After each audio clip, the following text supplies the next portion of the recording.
अब तक हमने जो भी चीज़ देखा कि कैसे फ्रांस इंडिपेंडेंट हुआ, फ्रांस के साथ क्या क्या हुआ, उसके बाद जैसे कि यूरोप की कंडीशन क्या थी, लेकिन अब जो हम देखने वाले हैं कि जर्मनी और इटाली कैसे यूनाइटेड एक कंट्री बना। Let's start from Germany. तो 1848 के बाद जो वो था, मतलब कि जर्मन के लोग थे, उन्होंने क्या किया, मोनार्च को और मिलिट्री सिस्टम को रिप्रेस दबाना स्टार्ट कर दिया, उनको हटाने की कोशिश करने लग गए। जो उन्होंने जर्मन के लोग थे वो लैंड ओनर्स को, लार्ज लैंड ओनर्स को और कुछ पुर्सियस के लोगों को मदद करने लगे, उनको सपोर्ट करने लगे। फिर जो था उनका जो चीफ मिनिस्टर, उन्होंने क्या किया, उन्होंने एक असेंबली ग्रुप्स बनाए और उनका जो चीफ मिनिस्टर था उनका नाम था ओटो वन विस्मार्क। ठीक है, याद रखना, ये नाम बहुत ज़रूरी है। उसने क्या किया, जर्मन को इंडिपेंडेंट के लिए कुछ आर्किटेक्ट किया, प्लानिंग करना स्टार्ट कर दिया। उसके बाद उसी के प्लानिंग के हिसाब से 7 साल में, 7 ईयर्स में जर्मनी जो था उसने 3 वॉर लड़ा, और वो भी ऑस्ट्रेलिया, डेनमार्क और फ्रांस के साथ। और लास्ट में जनवरी 1871 में जर्मनी जो था वो पूरी तरह इंडिपेंडेंट हो गया, पूरी तरह एक इंडिपेंडेंट नेशन बन गया। और उसका जो किंग था वो पुर्शिया के था, मतलब कि उसने इंडिपेंडेंट करने के लिए हेल्प किया, तो पुर्शिया का किंग बना, जिसका नाम था केसर विलियम फर्स्ट। फिर उसने जैसे कि सेरेमनी रखी जहाँ पे उसने पार्टी ऑर्गेनाइज़ की थी, और वहाँ पे उसके साथ बहुत सारे लोग इन्वॉल्व थे, जैसे कि पर्सिया के कुछ मिनिस्टर्स प्रेजेंट थे, ओटोमन विस्मार्क भी प्रेजेंट था, जिसकी जो पिक्चर थी वो एक हॉल मिरर में, उस वर्सिलाइज के हॉल मिरर में कैप्चर हो गई थी, और जिसकी पिक्चर आप अपनी स्क्रीन पे देख सकते हो। फिर जो ये केसर विलियम था, उसने कुछ डिसीज़न लिया उसी में, ताकि हम इकोनॉमी इम्प्रूव कर सके जर्मनी का।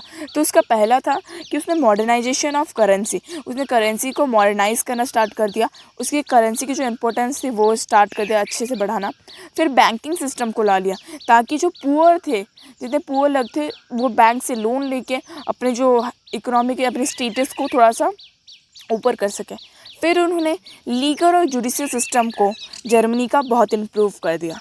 इससे क्या हुआ कि इनकी जो इकोनॉमी थी, जर्मनी की इकोनॉमी बहुत ज़्यादा इम्प्रूव होने लगा। इस टाइप से हुआ था जर्मनी इंडिपेंडेंट।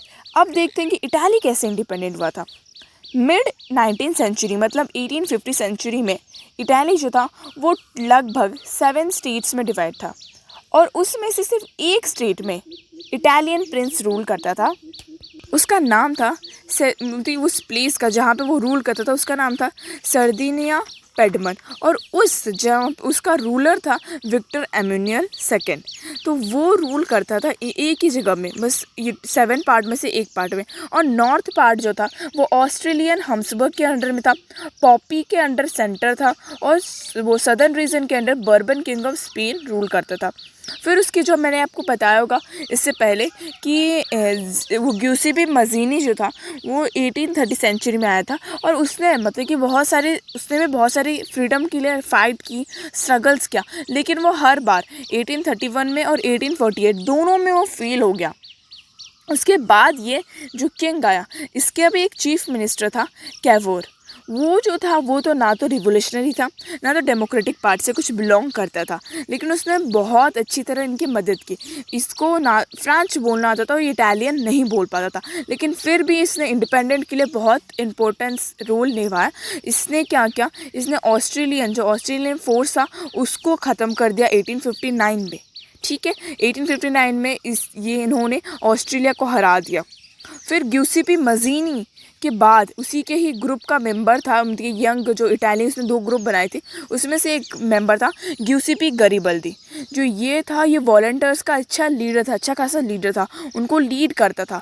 तो इसी के मदद से जो इटाली थी, इटाली के सदर्न, साउथ इटाली और 2 स्लाइसेस इंडिपेंडेंट हो गए।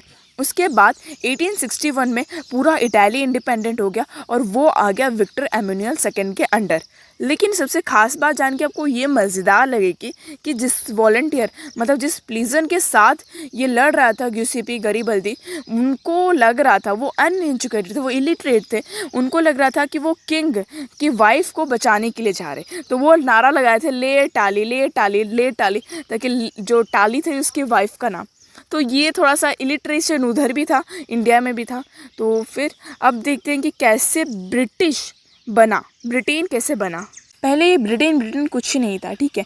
पहले 4 इथेनिक ग्रुप्स रहा करते थे, जो था इंग्लिश, वेल्स, स्कॉट और इर्स, ये 4 रहते थे। तो इंग्लिश के पास अचानक से बहुत ज़्यादा, इंग्लिश क्या थे आप देख सकते हो, वो ईस्ट इंडिया कंपनी है, तो उसके पास कहाँ से बहुत ज़्यादा पावर्स आने लगे। तो फिर कुछ ज़्यादा पावर आने के कारण और मनी भी बहुत ज़्यादा आने लगी, वेल्थ ज़्यादा होने लगा। तो इसके कारण उन्होंने क्या किया कि जो इंग्लिश था वो बहुत ज़्यादा पावरफुल हो गया उस टाइम में, और उसने 1688 में मोनार्च को निकाल दिया, मोनार्शियस सिस्टम को पूरी तरह तबाह कर दिया। फिर उसने क्या किया कि 1707 में इंग्लिश ने एक कंट्री के साथ, मतलब स्कॉटलैंड के साथ एक, जैसे कि डील रखते ना, तो उन्होंने एक डील रखा जिसका नाम था द एक्ट ऑफ यूनियन 1707 में। इसका अकॉर्डिंग था कि इनका प्लान था कि वो एक ग्रेट ब्रिटेन बनाने वाले, यहाँ से ग्रेट ब्रिटेन बनने का स्टार्ट हुआ। तो इससे क्या हो कि ब्रिटेन को, चापलूस ब्रिटेन को एक बहुत ज़्यादा, ब्रिटेन तब बना नहीं था, सॉरी, जब इंग्लिश को इतना, मतलब कि थोड़ा सा एक मौका मिल गया स्कॉटलैंड में जाने का, तो वो स्कॉटलैंड में जाके जो उनकी पार्लियामेंट में उन्होंने अपना मेंबर्स को ज़्यादा डालने लगे, और धीरे धीरे क्या हुआ कि धीरे धीरे जो स्कॉटलैंड में ब्रिटेन का राज होने लगा। मतलब कि ब्रिटेन उनके पार्लियामेंट में एंटर करके जितने भी स्कॉटलैंड पार्लियामेंट्री थे उसको हटा दिया, और ख़ुद उनकी जो उधर राज करने लगा। और उन्होंने क्या किया कि इस स्कॉटलैंड को पूरी तरह ही तबाह कर दिया, मतलब कि उनको दबा दिया और ख़ुद का राज उन्होंने करने लगा। और उनको जैसे कि जो भी लोग थे वो जैसे कि पहले करते थे, जो मैंने बोला कि नेशनलिज्म लाने के लिए इनकी जो लैंग्वेज वो गैलिक लैंग्वेज बोलते थे, ये अपना नेशनल जो ड्रेस था वो पहन के ताकि यूनिटी लाने की कोशिश कर रहे थे, लेकिन तब तक बहुत देर हो चुका था। ऐसा ही सेम चीज़ इन्होंने आयरलैंड के साथ किया। इन्होंने क्या किया कि इंग्लैंड में कैथोलिक और प्रोटेस्टिक 2 पार्ट में डिवाइड था, उनकी जो नेशन, उनकी जो कंट्री 2 ग्रुप्स में, ठीक है। तो उन्होंने, इंग्लिश ने क्या किया कि इंग्लिश ने प्रोटेस्टेंट को, मतलब कि जो प्रोटेस्टेंट थे उनको मदद करना स्टार्ट कर दिया आयरलैंड में, तो उनके पास पावर आ गई ज़्यादा, तो उन्होंने कैथोलिक ग्रुप को दबाने की कोशिश की। तो उनके लिए भी बहुत सारे रेवोल्यूशन हुए, मतलब कि जैसे कि वुल्फ टोन थे, उन्होंने इसके खिलाफ के, कुछ ईयर्समैन्स थे, लेकिन 1798 में तो वो गया ही तो था ही खिलाफ, लेकिन उनको भी दबा दिया गया। और 1801 तक वो भी इंडिपेंडेंट नहीं रहा, मतलब कि आयरलैंड भी इनके अंडर में आ गया। फिर ब्रिटेन बना, उसके बाद ब्रिटेन बना, ठीक है। पहले इंग्लिश था, फिर उसके बाद ब्रिटेन बना। तो ब्रिटेन के पास अपना खुद का एक फ्लैग था जिसको वो यूनियन जैक कहते थे। उनका एक नेशनल एंथम था जिनको वो बोलते थे गॉड सेव आवर नोबल, और उन्होंने अपना लैंग्वेज इंग्लिश रखा।